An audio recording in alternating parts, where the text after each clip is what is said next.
Oke, kita hari ini pakai umpan kering rencana.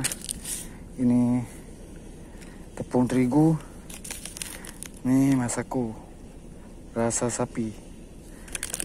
Kita campur aja secukupnya teman. Oke, kita aduk.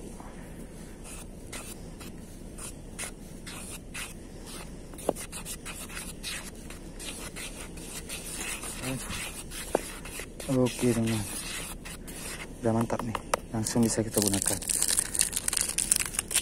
Ini joran yang saya pakai, joran TG 360